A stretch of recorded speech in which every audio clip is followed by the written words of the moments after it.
we drove from the MTC over to Leeds, and it's not very long. It was maybe like an hour and a half. So we all got on the coach and drove over, and I remember I was sitting next to my MTC companion because we were going to the same mission, and we were both just so nervous and exhausted and everything that we both just fell asleep. And when we got there, we went into the chapel, and we had a meeting, and the assistants were there and some of the office couples, and then we had a chance to have an interview with President Pilkington. And those were the really early days, and I wasn't quite as close with President then as I am now, but I remember feeling a lot of fear. I mean, the unique thing about a mission is it takes you out of your comfort zone like so often. And the first day and the first week is a lot of that. And so I just remember kind of feeling like, I don't really know what I'm doing here, like what's going to happen next. And it was just a lot of anticipation and kind of just scary. And but we went, and the Pilkingtons had us for a little lunch at their house. And then we went back, and that was the point where we were gonna meet our trainer.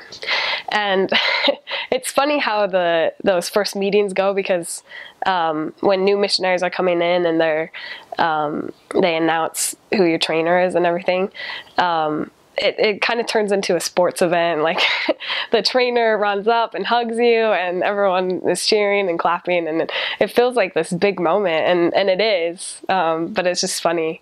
There's a lot of enthusiasm at those meetings, I think, to kind of help you have that out into your first week. So what happened with me, I remember there were 6 of us again, 6 sisters, and then probably about 10 elders maybe in my group, and we were all sitting at the top on the stand looking out, and there were missionaries seated there, and so we were trying to figure out if our trainer was in the room or what, and then finally came the time where they announced everything, and so I was sitting in the chair at the front, and President Pilkington, Sister Pilkington read out that I would be serving in Hull, and I would be having a Chinese-speaking companion. And so at that point, and there were 2 other girls or sisters in my group that got the same calling, not in the same area, but Chinese speaking as well. And so that was a big surprise, because you don't expect that going to England. You don't expect to be dealing with Chinese.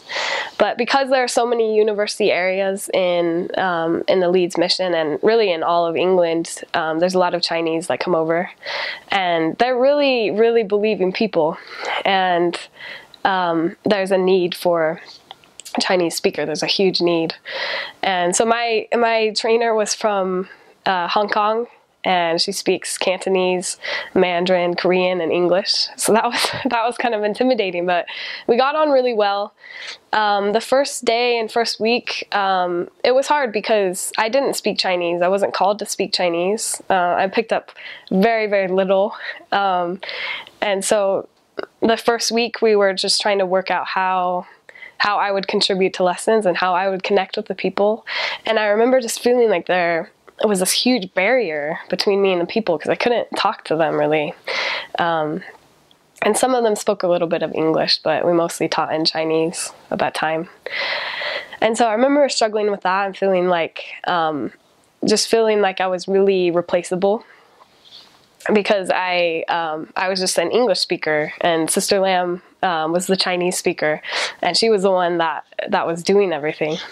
But as the time went on, it didn't matter anymore, because I was able to make a connection with people, and I really grew to love them, even without being able to necessarily speak their language and discuss more in depth things, because with English it was kind of just surface sometimes. But it was the greatest thing. And if you talk to anyone in the England Leeds mission, Chinese areas are the best, and it's the ones that people are most excited to go to.